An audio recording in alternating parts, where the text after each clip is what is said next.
Welcome back to your favorite St. Louis sports podcast, The Lounatics. I'm your host, Tyler, along with my friend and co-host, John. We're here with another episode of good and fun things to talk about. And good and fun may be a bit overstating, as the St. Louis sports picture has not been as exciting as maybe we would like. Although globally, we do have some excitement in the sports world. But we'll start it off with our usual. John, what are you drinking? Sparkling water, because I'm being healthy tonight. And for once, you are not drinking whiskey. You tried to mimic me and pop a tab while I was talking. You're not as good at it as I am, but you do get points for trying. Or actually, maybe a better way to describe this is, it bothers me less than it bothers you, so I just keep going. Ooh, Duff beer. That's what Tyler's koozie says. It looks like he's actually drinking a Brewligans, but his koozie That's a good says solid Duff. call, yeah. Yeah, it's a unique color. Duff beer, famously known as the Simpsons beer, for you uncultured out there. You uncultured swine. If you don't know what Duff beer is. I'm sure if you're listening to this, you probably also consume the Simpsons. Let's be honest. Let's be real. We have a very targeted audience at this point. Yeah, we know what our demographic is. Yeah, Duff man. That's all I can think about now. Yeah. And it makes me wonder why, we had the Bud Night for a while, and I wonder why they stopped with the Bud Night, because those were some solid commercials. Oh, yeah. Yeah. It's been a long time since I've thought of those, actually, until you just said that. I only thought of it because Duff Man came into my head. So let's start off with the most exciting thing going on in the sports world. So the Cricket World Cup's going on. They're in the group stages, and World Power Pakistan, who is consistently one of the top teams in the world, lost to the USA, and what the equivalent of cricket extra innings, which is, monumental upset. Some people are likening it to the US 1950 World Cup team beating England, which is true. There's been multiple. Are you some people? No, I'm not. Is it you? Oh, okay. No. I just wanted to make sure. No, it's been in like a couple articles I read, actually. I was looking into it. It's comparable, huge. Right? We're talking about a global superpower in that sport versus the U.S., which is one of those sports that the U.S. does not emphasize. I don't want to say it's a joke here, but it's a joke, right? It's other people's batter or worse baseball. I almost said batter baseball. But that feels awkward. So, yeah. Like, I think it's kind of cool, but I'm also not about to go watch cricket. So, if cricket's on, I'll watch it. I still don't understand the rules fully, but some of the things they do, it looks insane. So, can I mention my knowledge of cricket, other than the fact that it is a type of baseball, or it's similar to baseball, almost entirely comes from that Bluey episode titled Cricket, which is one of the better episodes. I do have to throw that out there. There's not a lot of bad episodes of Bluey. It's not, really although it's always the same 5. Episode. Yeah. That's like an early one, right? And it's the one where it's like the the dad is sick. The dad Bandit walks in, and he walks in for the appointment. No, I don't even think he's sick. I think they're just playing doctor's office. Pretending. And he walks in and they gave him a shot, and he's like, what was that for? And he's like, I don't know. I'm the doctor. Okay, right, but what the hell did you give me a shot for? Right. That is very much, that's a good one too. And then I really like the dinner episode when, they're trying to get Bandit to romance Chili. Yeah, that's a good one too. Those are like 2 of the 9 episodes that are always on in my house, right? I know there's 150 of them. It's always one of 10 episodes whenever I look to watch. Maybe 20. I like the Granddad episode too, the one where Grandpa's running from Mom. Yeah, I've seen that one once. I feel like we're not a Bluey pod. We could be. We could be. We could be the best Bluey pod on the face of the earth. We could do that. I think we should have a subset, the Lounatics. Yes, we need Jacob to adopt a kid so that way he can do this with us. Yeah. Do you remember the Lounatics back in the day? You remember that? Yeah. Mm-hmm. So for those of you who don't know, for a very small period of time, the St. Louis Blues decided to have a dedicated diehard fan section called the Lounatics.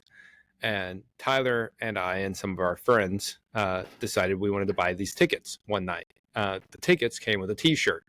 So we thought it would be funny if we all came in with painted chests that said, like, Go Blues, I think.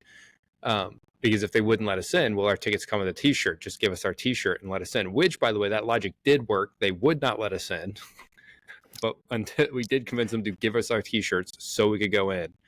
And then we promptly got in trouble for taking our shirts off on the first goal and the second goal. So it's fine. You got to do what you got to do. I mean, there was the Cardinals game. Was at the end of our freshman year where I painted my head like a baseball because I had my head bald for St. Baldrick's. Yeah, I forgot. That's another thing I forgot that happened in the 14 years since then. 14 years since then. Oh, God. 15 years we've known each other, but 14 years since that happened, if it was the end of the year. Yeah, because it was the spring. Yeah, it was, Man. It's been a few years since that stuff's gone down. That was back when the Cardinals were fun, right? It has not been fun to be a Cardinals fan the last year and a half. Honestly, I don't feel like it's been super fun to be a Cardinals fan since like 2015, 2016. Like there's been moments. But yeah, there's definitely been moments. I mean, 2018 was okay. 2019 was okay. That like 22 game win streak we had in 2022, that was awesome. September was fun that year, but the rest of that year sucked, which actually is a good point. Like we made the playoffs in 2022 because of that win streak, and we kind of now have forgotten how bad we were leading up to this. So it's not like last year was this thing that we did not know. We were really bad for most of 2022. We just got on this unreal win streak. No, that was 2021 that happened. Was it? 2022 was Pujols. Oh, you're right. Yeah, that was 2021. So 2021 was the win streak. 2022 was Pujols and Molina's last dance. That was a fun year. That was a fun year. You know, it's funny, speaking of the 2021 baseball season, I was telling our good friend Scott, friend of the pod, that about a perfect game that happened, and it was the John Means almost perfect game where he got everyone out, but one batter stole first on a wild pitch. And I was like, I can't believe you don't know that. That was like last year. And then I looked it up, and it was 2021. And I like immediately died inside that, you know, something I thought happened last year happened 3 years ago. So that was nice. the game that I think of like the perfect game that never was the Shelby Miller game in Colorado. Oh. Where he gave up a lead. It was a leadoff single or a leadoff double, and then set 27 up, 27 down after that. Yeah. But I mean, the pressure's off at that point, right? The pressure's off after the first hitter. You know, Babe Ruth was in a perfect game like that. No. Yeah, so when Babe Ruth was a pitcher still, he's up there, he starts the game, he walks the first batter, loses his mind at the umpire. The umpire throws him out of the game. The guy who comes in to replace Babe Ruth gets 27 outs in a row. That's really funny. Yeah. Why do we know this ridiculous shit? Because we're baseball nerds. Because baseball is awesome. Because we love sports. Yeah. Right. So, well, while we're at it, let's just go ahead and dive into the Cardinals right now. Yes. So let's do that. We had a nice little hot streak, and we talked about it last week, and that the hot streak was because we were winning. There were some underlying concerns, right? Too many errors, things like that. We've pretty much played 500 ball since then. We lost a big series, and then we've just played more or less 500. We look like a 500 team. Well, not exactly, because we were 500 and we're now 3 under 500. But the point stands. But I mean, like we look like a 500 team to me. When I look at the Cardinals, I see a 500 team. I mean, like tonight we lost after Michaelis pitched 7 innings of 1-hit ball because we couldn't get a run across until the 9th inning. The game tonight was so frustrating. And Helsley blew it. Right. Yeah. He had a rough He didn't have inning it tonight. Yeah. But you know who did have it though? Arenado. Arenado played Like if Arenado played like this every game, like he used to play like this every game, this season's probably different. He had a fantastic night, both hitting and fielding. Mm-hmm. That's a positive sign. I think Donnie had a pretty decent game. I'm not real happy with Ollie, like usual. I really don't understand pulling in Siani at the end of the game. Well, I know he was playing the whole game, but pinch hitting with Siani instead of Carlson there at the end. I didn't the play that I actually really bothered me as far as that went was earlier in the game. I think it was the 7th inning, and we had Carp coming up to the bat, and Carp has been in the league for a while, and he understands Carp has been in the league for a while. But situational hitting, and in those moments, he's always been he understands the game, and we pinch hit Jose Fermin for him, who's hitting 128 and has an OPS of 300, right? Because it's Aroldis Chapman, so we'll pitch hit him because he's a righty. Chapman has reverse splits. Lefties actually mash the ball off of him. Yeah. So, like, if you were going to play the numbers, that's not even the pitcher to play the numbers against. Right. Well, and playing the numbers only works if playing the numbers works, right? Like, and you have to give guys at bats to, get them going and all of that. So I get that part, but we're in the middle of a losing season, right? You need to be playing to win, like every game, right? And I think you do see that. I think he does manage our pitching staff very well from that perspective, right? You do normally see Helsley and Romero and Kittredge. Thank you. I don't know why I can never remember Kittredge's name. You see them being used probably even more than we would like by the end of the season to try to secure these wins. But the lineups are so bad. It just seems like every game you and I are talking about how the lineup has been misplayed in some way. Mm-hmm. Where we're either trying to play these numbers with the at-bats, and I'm for that. Right, I am for playing matchups, and I think Ollie did really, really well in his first season doing that. But ever since then, I think he's been really, really bad about it. With the exception, actually, I take it back. He did really well about putting Pujols in against left-handed pitching. He did, and then when Pujols got hot, he recognized that Pujols was the hot hitter, and he let him hit against right-handed pitching too.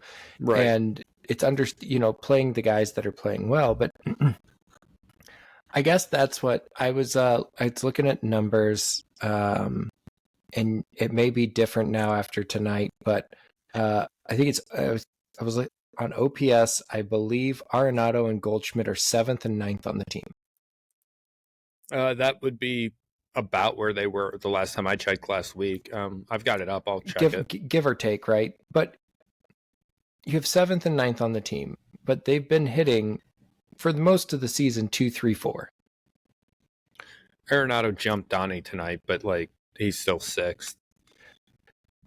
I thought Arenado was 5th and Donnie was 6th. Well, it depends on if you include Wilson or not. But either way, anyway, it's fine.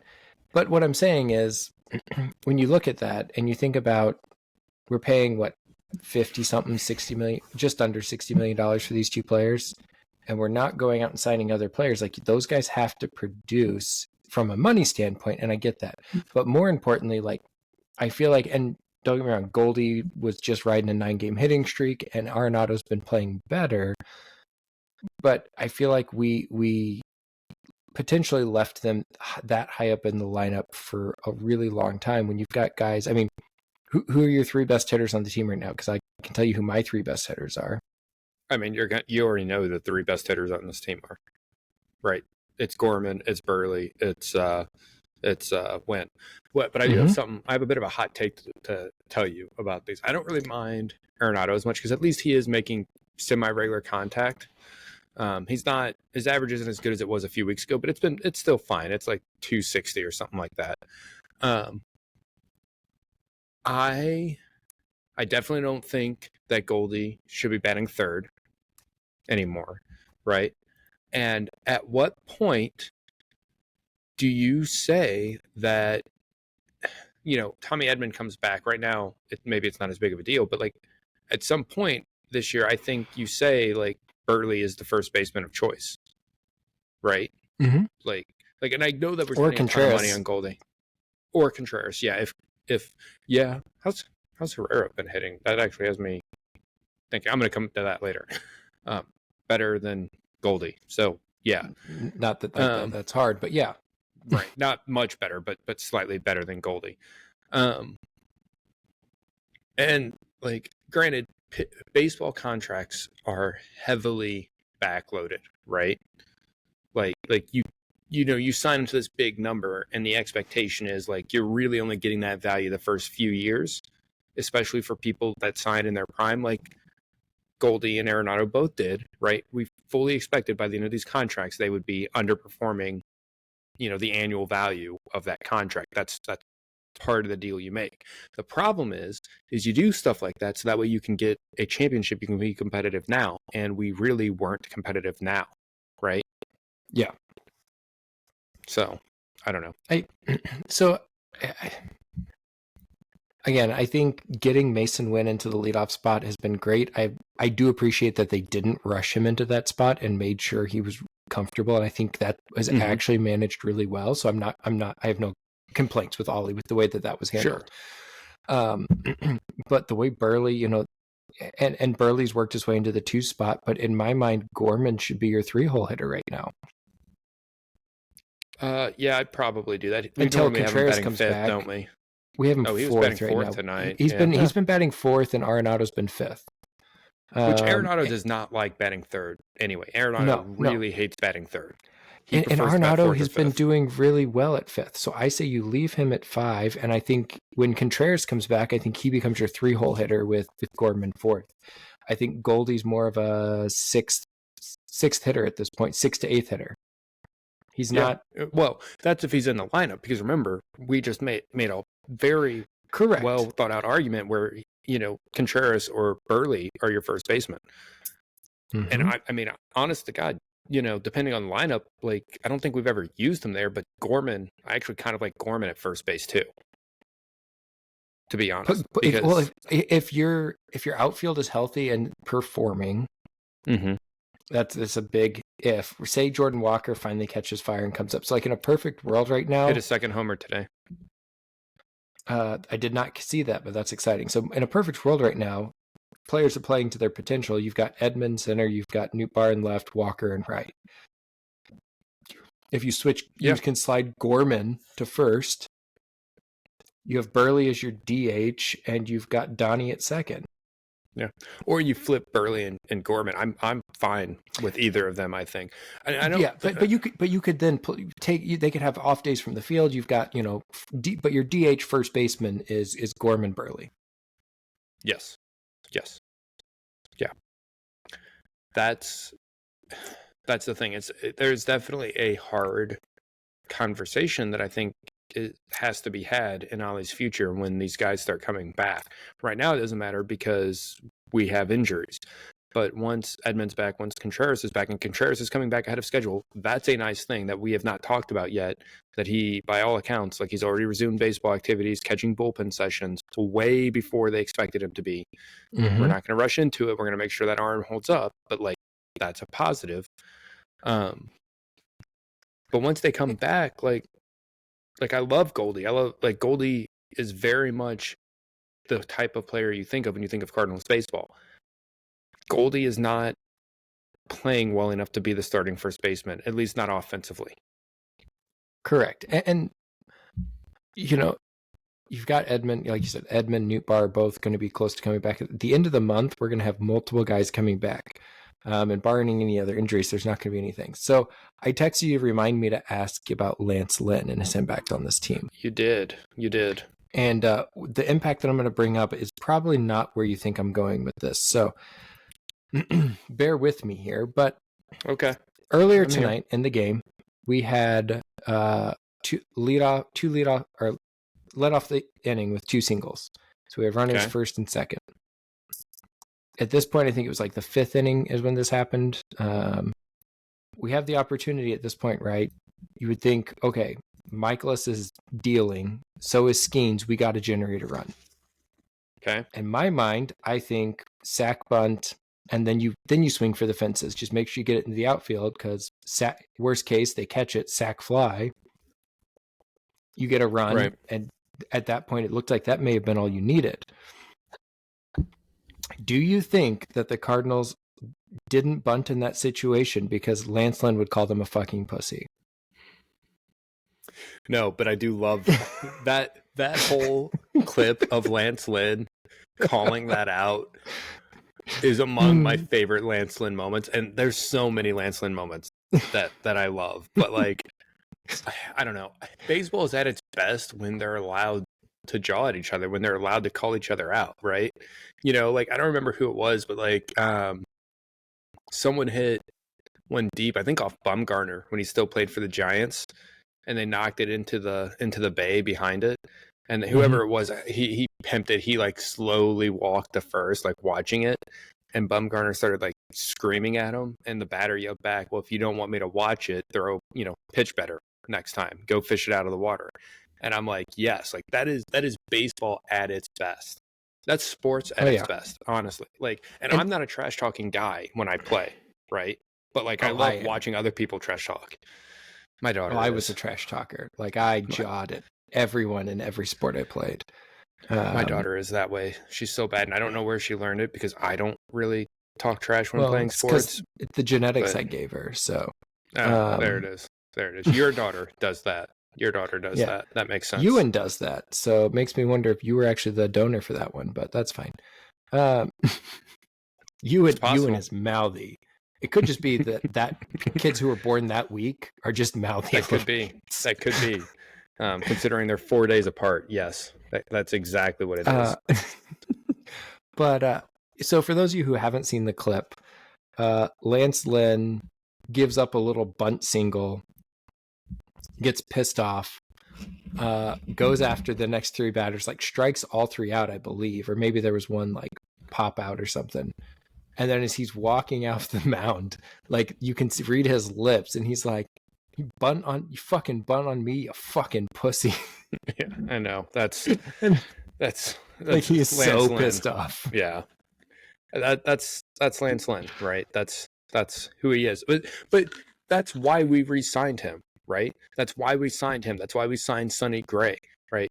It's because they bring an edge that our pitching staff has lacked pretty much since Lance Lynn left. It's been pretty much all nice guys since then. Have you looked at Miles Michaelis' last two starts? They've been pretty good. I mean, obviously tonight was really good, but he pitched well last game too, I thought. He did. And interestingly enough, and I'm not saying this is something that's going to happen, but Pajes was the catcher for both of those games. I heard that. They said that on the broadcast tonight, and I was like, that's interesting. Maybe Miles gets himself a little personal catcher action going, and like that's fine, right? Who was it? Oh God, I can think of his face.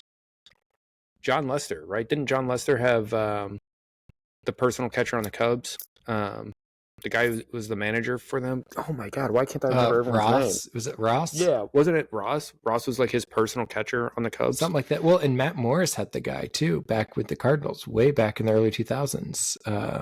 Oh yeah. I'm trying to remember what that guy's name was too. But Matt Morris. It's so hard to remember non-Yachty catchers and non-Matheny catchers. It was Matheny. Well, and like we had Eli Moreno or Moreo. Right. Was it Moreo? Yeah. And that guy played everywhere, but including catcher. But yeah. So he gave up, let's see. He went 6 innings with 2 earned runs, both solo shots in his start before tonight. Yeah. But I mean, like, that's 13 innings, 2 runs. Well, you can go back another game, right? And you go back another one. He had 6 innings against Philadelphia, 3 earned runs. 6 innings against Chicago, 3 earned runs. Like he's putting together a nice little stretch here. Yeah. And if you go back one more to Boston, he only had 1 earned run that game. So yeah, he started out rough, but Michaelis has looked like a serviceable 3 to 4 starter right now. Right. It's not our pitching. We have to consistently hit well in situational hitting.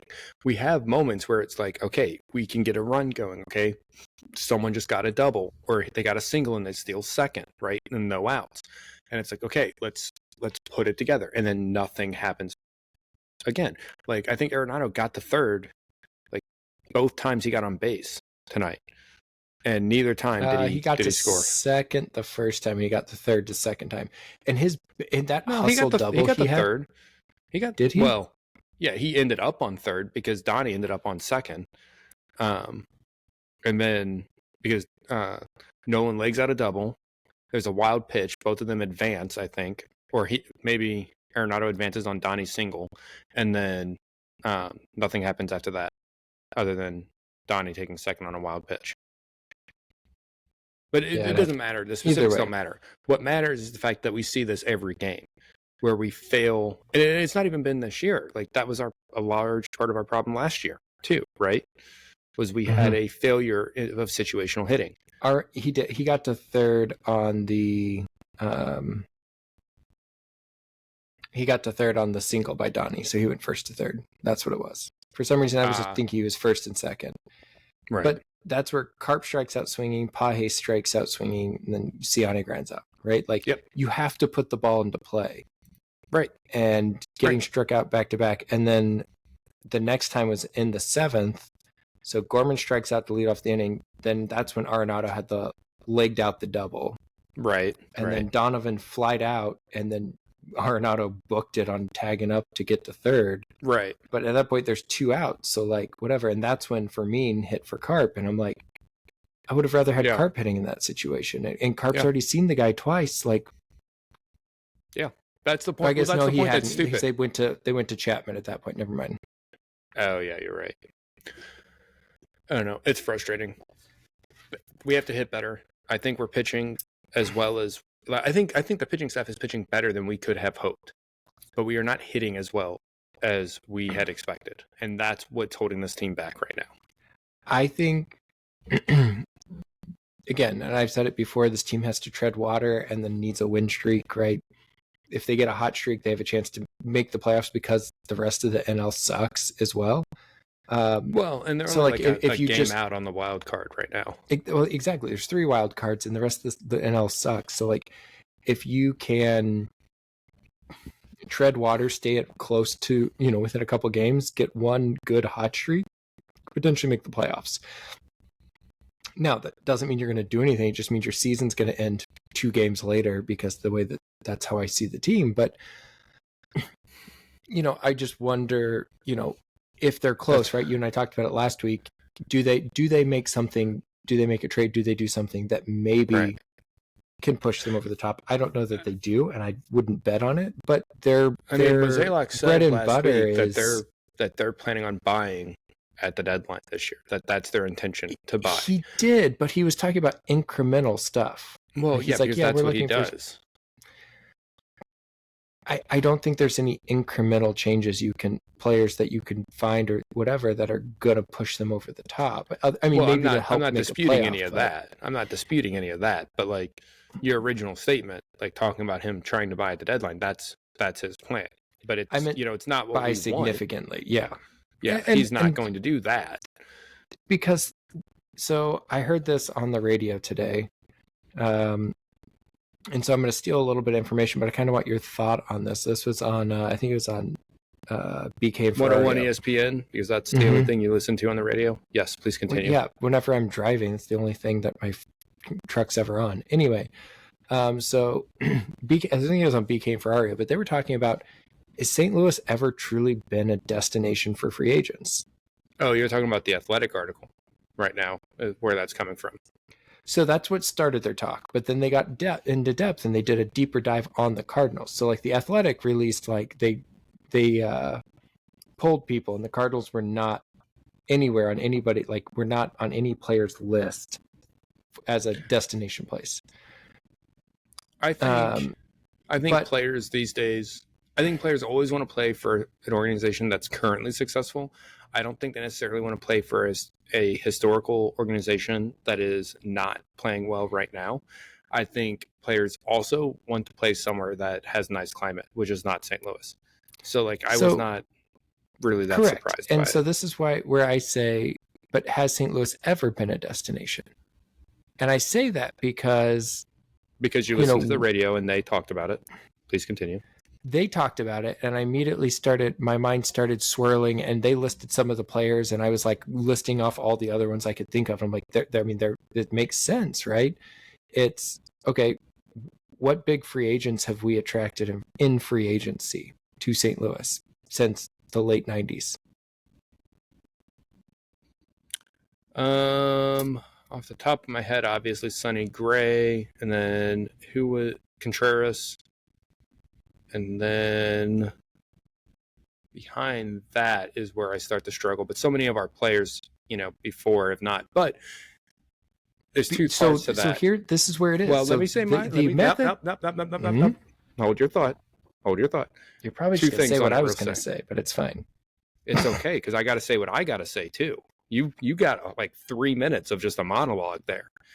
The thing about that is, number one, we are not normally in the market when we should be.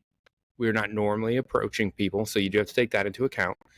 Number two, I think there is credence to that, because was it not this past offseason, the one before that, when we brought in Contreras and Mosaic had said, like, we're going to increase our payroll, and all we did was bring in Contreras. And his response to that, well, one of his responses, he did have a very sarcastic one too, but one of his responses was, look, we can't help the fact that guys want to play in San Francisco or want to play in, LA or wherever. Like, we offered more money. They chose not to come here because, it is what it is.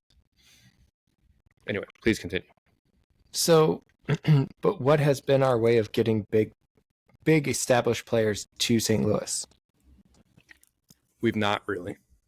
Not a long time. We've traded for them and then re-signed them. Oh, I thought you meant like how do we get them? Like, how do we get them to St. Louis? That has been, and so if we're not putting together trades, if we're not going after players, and I again, Mo did a great job with Goldie and Arenado, so like I don't want it to sound like he hasn't done this.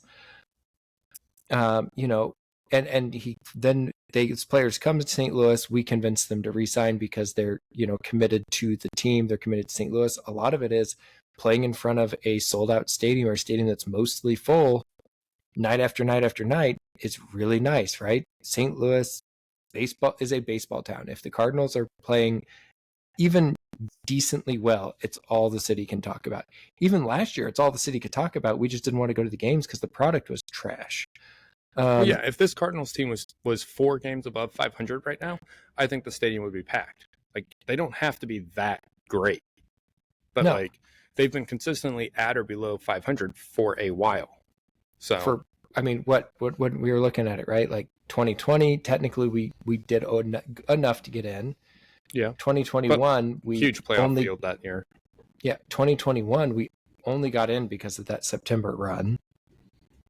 2022 we have the Pujols and Yachty going away party, and so like they're selling out stuff, but like without those like bumps, without Pujols getting hot in the second half of last year, are we as good as we were that year? I mean, like, we've consistently had a 500 team on the field for the better part of 5 years.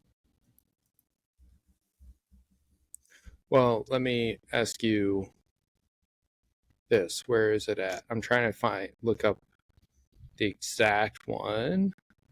Here we go. Do you know when the last Cardinals playoff win was? 2018? I think it was 2019. It could have been 2018. Either way, not in the 2020s, right? When did the Nationals win? 2019. That was the last. It was that year. It was that year. Yeah. Sorry, I was thinking it was 2018 for a minute. I'm like, no, I think they won the year after. So 2019 was the last year we went, because it was when we beat the Braves and got the wheels beat off of us by the Nationals. Right. So, which is unacceptable. The other thing the expectation in this city for baseball is an LCS. Like, that is the expectation. Mm-hmm. And I look back at like Walt Jocketty and the trades he made. Yeah. Right? You're looking at guys like Renteria, you guys like Scott Rowland, Jim Edmonds. I mean, like, was Matt Holliday a Mosaic, or was that the No, end of Holiday. Jocketty? I think it was the end of Jocketty. So, Because it was a really quick transition from Rowland to Holiday. Rowland was third base. Holiday was left field, but what am I thinking of? Oh, I'm thinking of David Freese. I don't know why I was thinking of David Freese. And it wasn't a quick transition. I mean, Rowland was here for a while. He was here for 04, 05, 06. I mean, like... Right, but when that switch happened, it was like immediate. Like, it wasn't like we were searching for anyone. But I had them mixed up anyway. Anyway, but I just don't think that... I don't feel like we're making those same kind of trades and as aggressively as we could have with as we have with Walt, like since Mosaic took over. And I think there was a little bit of when Mo first took over where he was still doing some of that, but it definitely dropped off. It looks like Jocketty was here from 94 until the end of the 2007 season. So just FYI for whatever it's worth. Okay. You asked that question of yourself, so. I know. I was just trying to think of when he left. But yeah, I just wonder, what, since 2007 then, what good, like, outside of the Goldschmidt and Arenado trades, what big name trades have we had? Well, I guess not always about big name not trades, big name, right? but like names for, like, what trades have we had where we have like gotten established good starters out of? Well, wasn't Hayward a trade? Not that worked out for us, but that's the problem, right? Mm-hmm. Is that we've missed on a lot of those smaller trades. We have two really, really good trades that we very clearly won, and a lot of smaller trades that have not really worked out for us, right? And yeah, Liberatore is a regular contributor for this team. To date, Arozarena has had a better career. Like, and that's Correct. Not even close. That's not even like they're not even playing in the same league at that point. Matt Holliday's the only one I can think of. Matt Holliday was 2009, so that would have been Mo. Yeah. Yeah. So I don't know. I just don't see it happening. I'm not sure that it will happen. And right now, like I said, the Cardinals have the back end of the bullpen. They have enough starting pitching to make the playoffs. We've got to get consistent hitting and stop making errors, and we'll see what happens. Maybe we'll have a chance. Do you remember last week when you told me we weren't making that many errors? No, I didn't say we weren't making that many errors. I said that the errors, like, some of them were to be expected, right? Like, you expect a rookie shortstop to be making errors. I expect Nolan Gorman to be making errors. But I didn't. I felt like they should they should progress to the mean, as far as right. Like, there should. I see what you're doing there. I like it. I don't think that's the right. No, I hate the other phrase. Yeah, I know you do. So I was trying to make get after it, but I feel like they should still, like, there should be things that get better. I think what I saw from Arenado tonight on the game was encouraging, because he had, not played as well. But like I said, it's not you pointed this out, and I was trying to go back and look at some of the errors and stuff. It's a lot of the errors aren't the, like, ridiculous plays that Wynn or Arenado are trying to make. It's a lot of them are the routine, turning a double play, catch the ball, pull it out of your glove. And those happen, right? Like, those happen throughout a season. It's going to happen a couple of times to even the best players, just trying to move too quick, right? Here and there. It doesn't but it shouldn't happen a lot, and it is happening a lot with the Cardinals. So right. I think it'll be interesting to see what happens. Other bird teams in St. Louis, the Battlehawks played on Sunday night in the is it the UFL championship on the XFL conference side. That is, yes, that is difficult to say, keep straight, but yes, that is accurate. They lost, and I had, I won't spend a lot of time on it because I know there's a lot of Battlehawks fans that are very salty about it still. The Battlehawks beat themselves. 110% they beat themselves on Sunday. There was drops, there was missed play. I mean, there was blown coverages. There was just, we had a play where a safety just needed to pick whether to make a play on the ball or the receiver and didn't do either. So there they go for 60 some odd yards. And it was just sloppy play. And I just wonder if being at home, being in the Battle Dome, feeling the pressure of, hey, this game is here next week. If we win, we get to play the championship game here if that got to him. But I want your opinion, is the Battlehawks not making the championship game the worst thing that could have happened for the UFL? I kind of thought that was obvious. Oh, I think no one's going to go to this game. Yeah. Yeah, they put it in. We were chosen to host this game because they expected that the Battlehawks were going to go to the championship and we were going to pack this stadium and it was going to keep the league afloat next year. And that's not what happened. And I am very convinced that this league is not going to be viable long term. If they keep getting TV deals and their hub and spoke method, I think they've got another year or two to make it happen, because they're not surviving off ticket sales. It's all based on the TV deals. But if the viewership on the TVs drops, they're done because they're not going to get any more money from their TV deals. Yeah, but I can't imagine they have very much viewership anyway. I've not. I really looked do at their wonder numbers, what it is. I haven't either, but it can't be great. It cannot be great. I don't know. I don't expect. Do you know what would improve survive. Their numbers? If one of those teams signed Messi to be their kicker, or Cristiano Ronaldo. Help. It does. MLS did that. They did. And now people are using that to justify Leagues Cup being a success, because those were the first games we saw Messi, and it had great viewers on the co-streamed games, basically. Whoopee. Yeah. I mean, and I could care less we all about Leagues Cup. Right.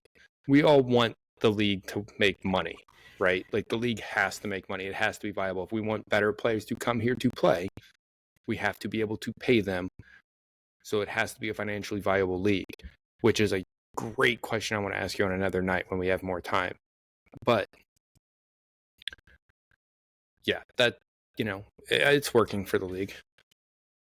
Okay. And I'm going to give you credit because you did all of the work on this, but we put out a write-up, and by we, I mean you put out a write-up and a bunch of spreadsheets for the St. Louis City. And we talked about some of this stuff last week, right? We went through a lot of the games they had remaining leading up to Leagues Cup, and you essentially went and made that a very easily viewable information. So I appreciate you putting it together. But that was the inspiration. That impromptu digression we did became an article. Yeah. And so if you guys didn't see that, John's been very active at putting out some good stuff for us. So take a read. But I think it'll be linked. You put it really. You did a really good job. I felt like in the title of it, right, which is essentially this is do or die time right now between now and Leagues Cup break. And if we want a chance at making the playoffs, we got to do something. Yeah, that's it. And, I mean, it's not as dire as I originally thought it was going to be when I first was building it. We can essentially make the playoffs if we just win the home games. Now, we haven't been winning the home games, right? So at this point, home draws are really losses. I think we can afford one home draw through the rest of the year. And we have to win every other home game. And that's not that hard to do, except for the fact we still have Vancouver at home, who is playing very, very well this year. We still have Minnesota at home, who always seems to get us. We have the Galaxy at home, who are a pretty good team. We have Kansas at home. Hopefully we beat them. And then we have Houston at home. And we have to, play Colorado and Atlanta still, who can, surprise you this year. So Atlanta's one of those, if you get the good Atlanta team, you're in for a long night. Yeah. Yeah. And if you get the other Atlanta team, it's how are those guys the ones that just beat the shit out of Miami? And so City plays Dallas this weekend, and then they have a midweek game against Colorado, but then they play Atlanta the following weekend. So new coach bump for both of those teams. So like not that excited for Dallas and Atlanta. We'll see what happens. I think we can beat Dallas. I think we can beat Atlanta. But we got to start winning some games. Now, I do think a home playoff game, that's essentially out of reach. It's not mathematically eliminated, but we have to basically win at least 8 of the remaining 18 games, and then we draw 9 of them, which, that I think we'll definitely do, considering how many draws we've already had this year. But more likely we'd have to like win at least 10 of our last 18, which seems not something the City team is going to do. Leuven coming back into the fold is huge.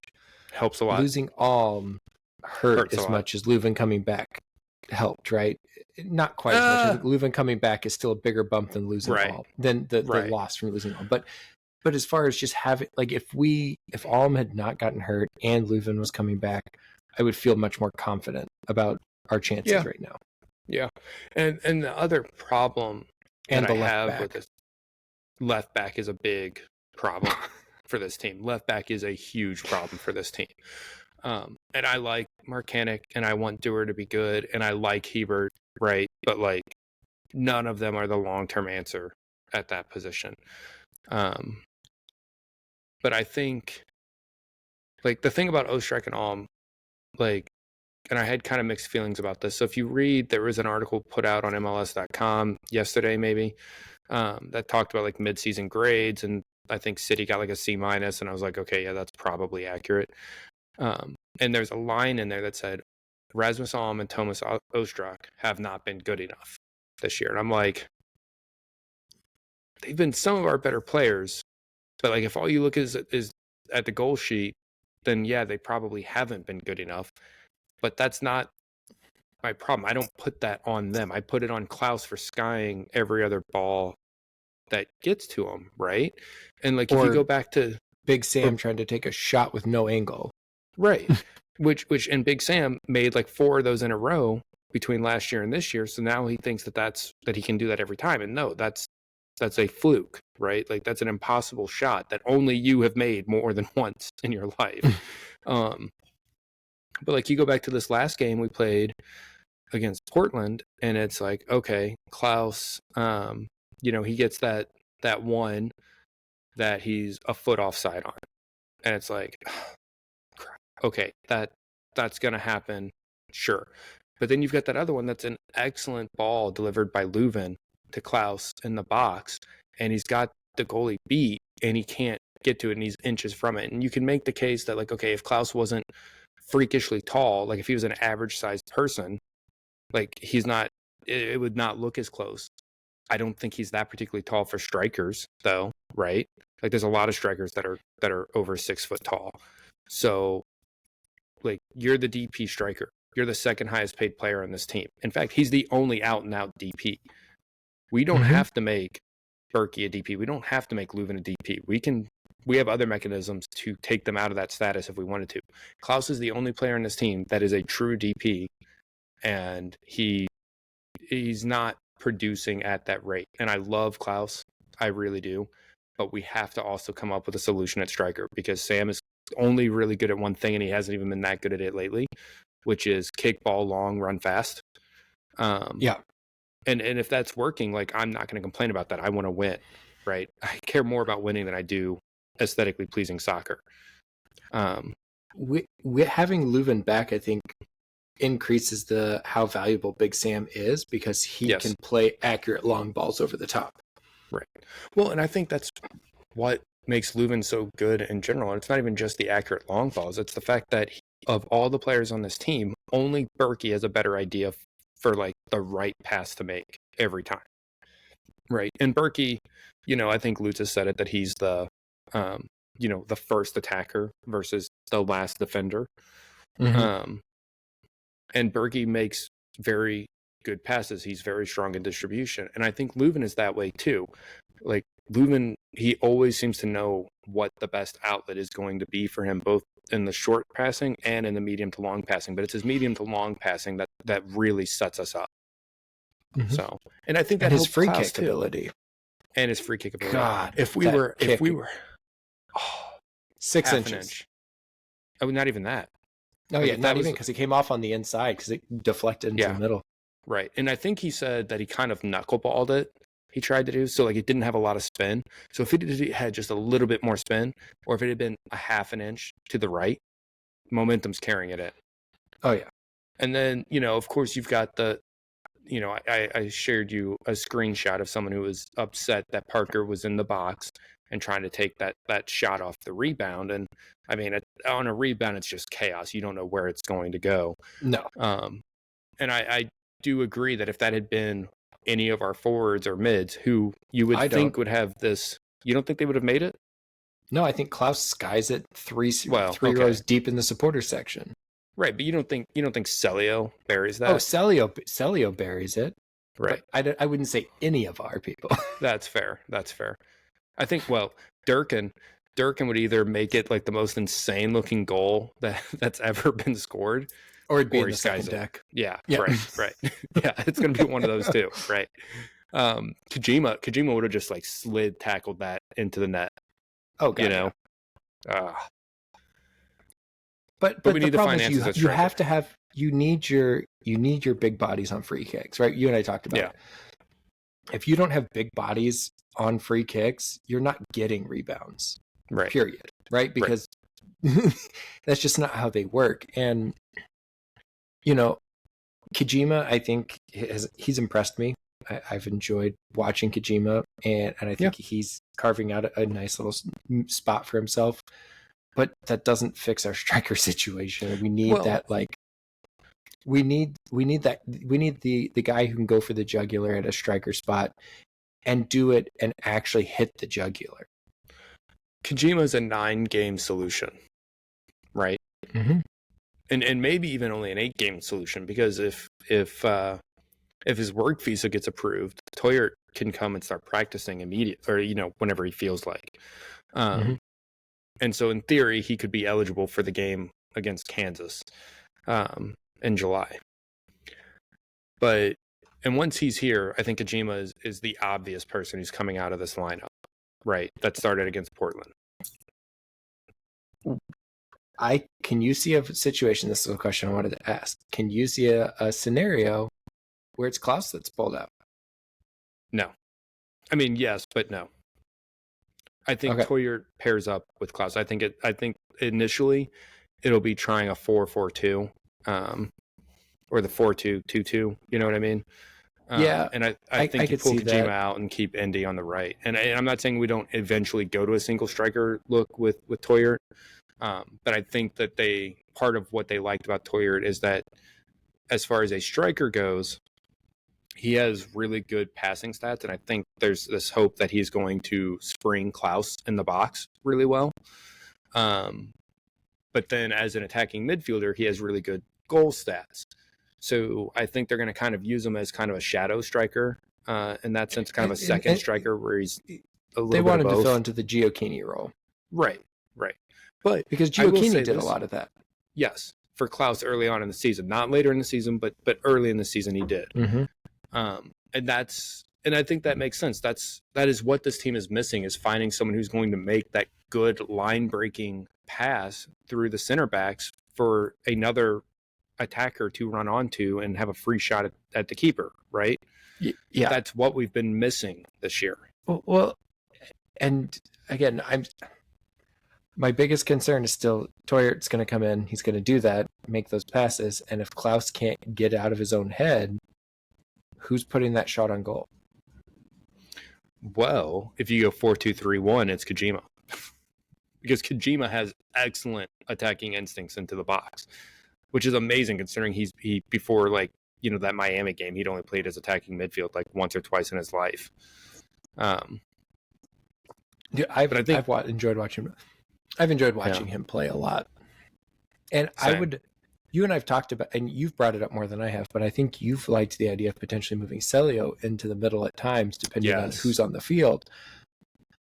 And I like that idea to an extent. But to me, the only way that makes sense to me is as a like number 10 type role. Right. And so Yeah, that's what I would imagine him as. But he does so well utilizing the sideline to kind of trap defenders into thinking, he plays so well as using that as like a second player to play off of. Right. I don't know that I'd want to take him away from that yet, but I'm also intrigued as to what he would do. And here's a question, and this is kind of where I was thinking with this is, Kojima plays really well in the middle, right? Okay. We know he does, and we've seen it. But what if, right, you move Celio to the middle, you could try it, because he's played well off, him and Klaus have played well off each other. You can leave Indy on the right. Do you put Kojima on the left, or do you flip Indy and leave Kojima, or do you put somebody else on the left? Well, this is presuming that Alm and Ostrak are still out, which they are. Correct. Right. Correct. So that's another thing. Between now and Leagues Cup, like as far as trying to get some momentum going. Right. I mean, I'm not opposed trying Kojima on the left. I like Indy on the left because I don't think Indy really rips shots with his dominant foot as much for a right mid as you would expect. And it's clear that like we want them to be taking those shots. We want them to, if they don't go to the inline, if they invert at the top of the box, the goal is that you're finding space and trying to rip a shot in there. I think both Indy and Celio do a very good job of getting to the end line and drawing corners off of defenders. But like, if we're playing their dominant foot, playing them on the side of their dominant foot so that they can deliver crosses, they should be switched, right? Mm-hmm. And I think Indy probably could deliver some really good crosses off of his left foot. I have every expectation. And I think that if Alm was healthy right now, and Toyert came in, like that could be what we see. I'm not saying that that's what I want to see, but I could see Coach doing that. Putting Indy in over Celio and then using Celio as a late game super sub. I could see that. And I struggle because Indy, Alm, and Celio have been three of our better players this year. Yeah. So it's hard to like want to take one of those three out of your starting lineup. And it's going to have to be one of those three to bring Toyert in. Like it's going to have to be. And it may be that it's a rotating cast because, I mean, all of those guys put on, I mean, they go all out. I have a thought, and it's probably stupid, and it'll never happen. But well, you're not. What's the saying? You're not just wrong. You're stupid. Okay. Yeah. I'm not just wrong. I'm stupid. But say that we go to that, right? Toyert comes in. We need to pull somebody out. You move Indy to the left. What's to stop us to say try to work Celio into like a left wing back position? Well, I know he's not a defender like by trade, right? You mean like a 3 center back with true wing backs on the sides? So like a 3-4-2-1 type of deal? Or yeah, no, I mean like put him in like for Marcanic. I mean, but essentially be the Totland on the left side. I'm not against trying it. I don't know I don't think it's gonna work, but I'm intrigued by the idea of like, I mean, like what we've put at left back hasn't worked. At least not consistently. I think Kyle might be left back 1 right now. Right? And that's like a scary kind of thought. I think he's looked a lot better at left back this year, but I'm not really that excited about him being the starting left back. Granted, all of this to say that Jesse Marsch brought him in for Alphonso Davies in a friendly against France, which means nobody scored on him, right, for the last 15 minutes of the game. So, maybe I'm an idiot, but so I guess in my mind, if we're playing Hebert, we need to go to a true 3 center back look. Yeah, which would be more to Marcanic's skill set.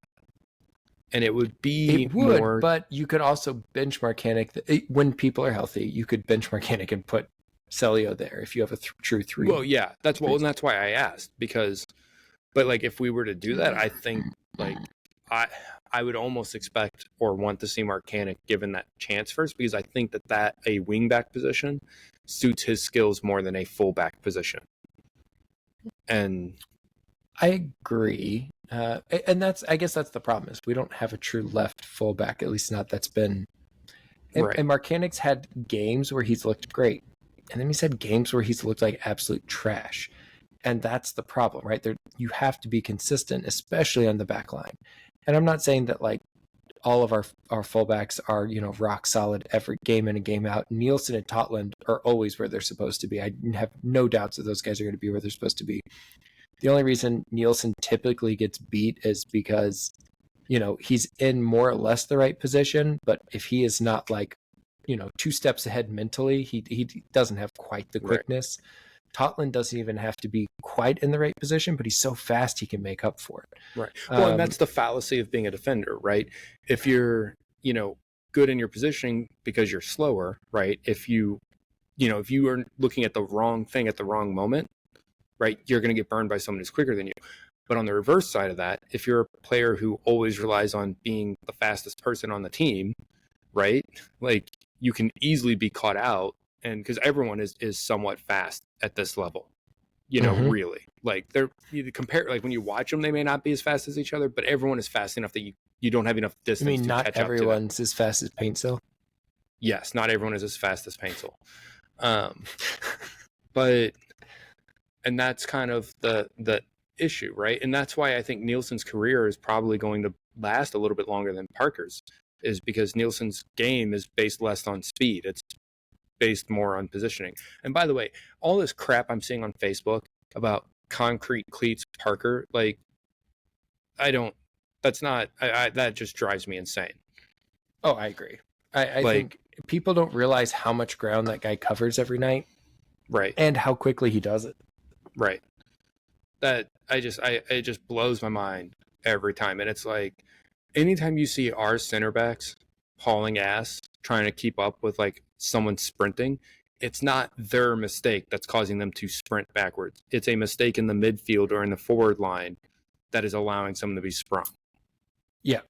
And again, Parker's not a slow guy, but I agree that his game, we talked about it last week, right? Right. His game is so much more based on speed, but that also means that if you put Hebert on the left side, all of your speed is on the right side of your defense. And that's why I think we get torched on the left side with Hebert at left back. One, that's not his natural position, so he's not as comfortable there. And then two, you just don't have the pace, right? Even if Nielsen is 100% in the right position, if Hebert's a little off because it's not his natural position, Nielsen doesn't have the speed to necessarily always make up for that every single time. We saw it with Paintsill. Let me ask you this. Not with Hebert, but with Marcanic, right? He gets out of position and it's like... And before I ask you my question, what was so frustrating about that too is we brought Durer in, who shut Paintsill down like immediately. And we were like, yes, this is what we have been expecting. This is what we've been wanting. And then he comes in against DC and Stroud, steals his lunch money. And then Marcanic gets his red card against LAFC and Durer comes in and it's like, okay, this is like your legitimate chance. Like not even your first, this is your second chance. And he's casually jogging while Celio sprints past him in transition defense, right? He's watching Lucho Acosta dribble into the box into a one-on-one against Berkey, and he's just standing there ball watching, That was so frustrating. But let me ask you this, though, about the back line. Which back line do you think is better? Okay? Like which back line are you taking here? Okay, Totland, always on the right, okay? He's in both of them.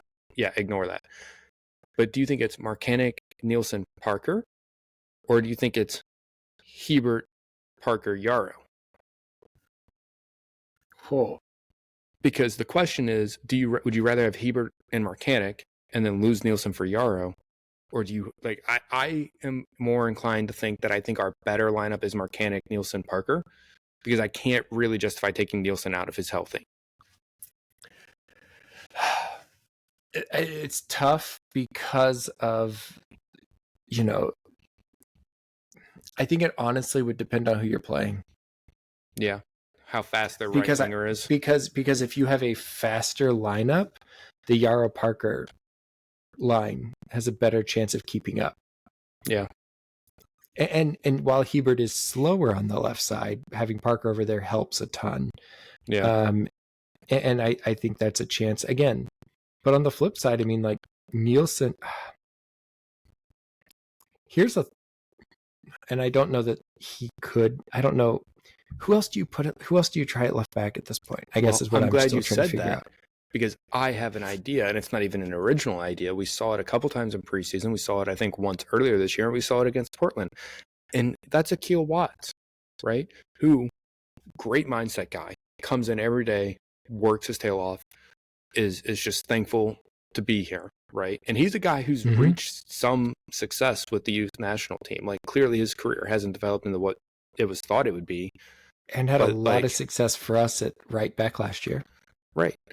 And like, I know the other issue you run into, and you know, there's a really good account on Twitter that like really does a lot of tactical breakdowns called Chat City Tactics, and he's really anti-Hebert because Hebert is not left-footed, so it's kind of the same issue with Watts. But at this level, like, nobody is perfect. Like, you have to take flaws, and someone who is quick enough to play, is comfortable enough with the ball, is able to make the right, you know, transition moments defensively, like that's way more important than like your footedness. So like, yeah, he's not left-footed, he's probably more naturally a right back. I thought Watts looked pretty good against Portland. I thought he looked better than Marcanic. And I agree. I was setting you up because that's where I was going to go with it, but you stole my thunder. And I'm stole my thunder. I was hoping you would go there, but that's what I think when I sit here and I look at who we have on the roster who can play.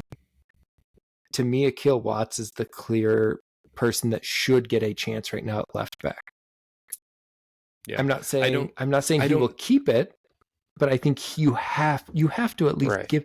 And even if it's okay, we're going to sub him in the 60th minute, you know, for the next few games to see how he does, or for the next game, and then if he does well, you start him the game after, right? Especially with this midweek game, you've got some time, you got a chance here, right? Well,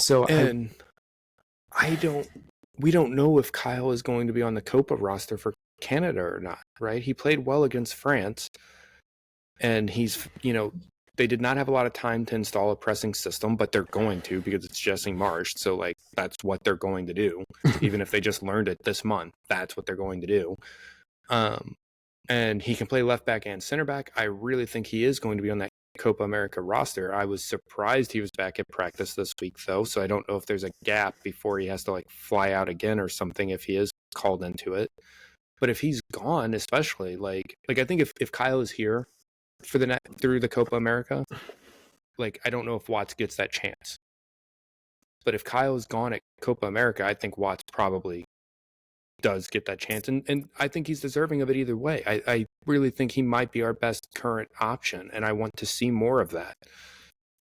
And again, it goes back to between him and Hebert, neither one is 100% super comfortable with that position. It's not either one's natural position. But if they're caught a step out of position, Watts has a better chance to make up that step. Yeah, I think Kyle looks way more comfortable there this year. He looks way more comfortable than he did last year. So I'm not saying that, but because of how well Watts played right back, I have to assume that he would be just as comfortable as Hebert on the left side. So if I'm comparing them positionally, I would assume they would be roughly the same, because I thought Akil Watts' position last year was better right back than Hebert's was on left back last season. Oh yeah, I would. So if Hebert's taken a step forward, if Hebert's taken a step forward and Watts is at the same thing, and you say they're roughly equal as far as positioning, if they're out of position by a step, I think, and I'm not saying that Hebert may have surpassed him, but we haven't seen Akil Watts enough to know. Right. My only thing is there's going to be a lot of what do you do with center defensive mid? Sorry, and then I'll let you finish your piece. But you already know what you do. So Blum's playing Saturday no matter what, because Durkin's on yellow card suspension. Well, yeah, but and that's good. Durkin needs a day where he doesn't play. Like, finally, he has a night off. Because I am worried about the minutes count that he and Totland are putting in, and you can't take them out because they're the best performers on this team of the outfield players, and in Leuven's absence, like, they have been universally the best. My thing about Hebert I did not think he looked uncomfortable defensively last year. I know you did. I did not. We argued about this several times, I think, in the fall. I think Hebert looked uncomfortable with the ball last year. I think he looks way more comfortable with it this year, although he's still not where you would want him to be. But he doesn't look like he's panicking when the ball gets to him like he did last year.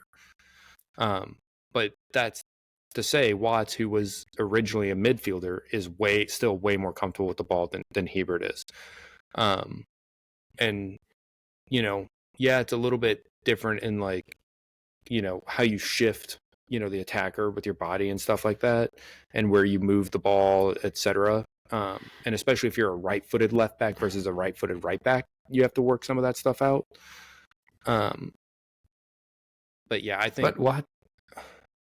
think Watts deserves the chance. Well, and he's a center defensive mid by trait. So going to either side, he should be comfortable. Yeah. But does he deliver, as a center defensive mid, he probably did not deliver many, crosses, to the right. You know what I mean? Is what I'm getting at. I get that. Yeah. But, no, I get what you're saying. But as far as you were saying, shifting for defensive, shifting defensively. Yeah, right. He should be fine with that. He should be fine with that. And I agree though, but you have the same issue with Hebert as far as putting in crosses with your left foot. Oh, yeah, absolutely. Yeah, and I don't think. And honestly, Hebert I would trust Watts' left foot. I would trust Watts' left foot over Hebert's. I haven't seen as much of it. It's not to say anything about Watts. It's really just I don't trust Hebert's left foot. I would trust a lot of people's left foot over Hebert's, but as far as delivering ball in. But I guess my thing is, like I said, I think Hebert's positioning has been better this year the few times I've seen him at left back, right? He hasn't played it a ton this year, but he's definitely looked better. I just don't know if it's great yet, right? It's improved, but I don't know if it's great now. And part of me wonders if he gets to play in this Copa, do they put him at left back, and does that help elevate his game because he's getting regular minutes? And the best part is it wouldn't hurt us for him to get minutes there. Hebert is not. If Hebert is playing left back for Canada in the Copa America, their tournament's already over. Because of CONCACAF national team players, there is only one player that is truly world class. I mean, Pulisic is close. Don't get me wrong, Pulisic is close. I think Gio Reyna and Balogun could get there, but there's only one player who is truly world class, and that is Alphonso Davies, who is the starting left back for Canada. So if Hebert is playing left back, something bad has gone wrong, and their tournament is over. That's just it. But he can also play center back for them, so he can fill two positions with one roster slot. And I think he could be center back 3, left back 2. And that's and that's where valuable, I see him. Yeah, that's a really valuable spot to have on the team. And I'm not saying that he's going to make the World Cup roster once Marsh has 2 years to install, his system, because I am not convinced that Hebert's speed is going to translate well internationally. That being said, attackers in MLS tend to be very fast, so it could. But yeah, let me. Go ahead, keep going. No, go ahead. There's something I was going to look up, and I can't find it now, so don't worry about it. No, it's fine. So again, I think it'll be interesting. I'm excited to see how things play out over this next stretch. But I'm very nervous as to how it's going to actually play out and how it's going to be handled. And so, we'll see it. We'll see what happens. But time will tell. I think, I'm gonna keep my fingers crossed, and I'm intrigued to see what Cardinals does, what he changes, if anything, because I feel like you've got to potentially look at changing something. And again, like you said, we've got Durkin coming out, so Blom's going to be starting, so that gives you a little bit of a different look and feel. But I just don't think that's not the change we need, right? The change we need is offensively, and where is that going to come, and how are we going to produce those goals? So I think it'll be interesting to see. I think the after next Wednesday's game against the Colorado Rapids, we're going to have a much better idea of what this team truly is heading into the game against Atlanta on Saturday. And I think, that's going to be what really, to me, speaks about what we're going to be looking at this next stretch. If Colorado comes to town and takes their lunch money, I don't have a lot. I'm not going to have a lot of hopes as to what we're going to look like in the long run. And more importantly, the Colorado Rapids are owned by Stan Kroenke. Like, the Battlehawks just lost. We got Kroenke's team coming to St. Louis. What better way to, just as a nice reminder than to beat Kroenke's team, right? No arguments from me. So, and you know what? Fuck you, Stan Kroenke. So, we hate you, Stan Kroenke. And with that, good night, everyone.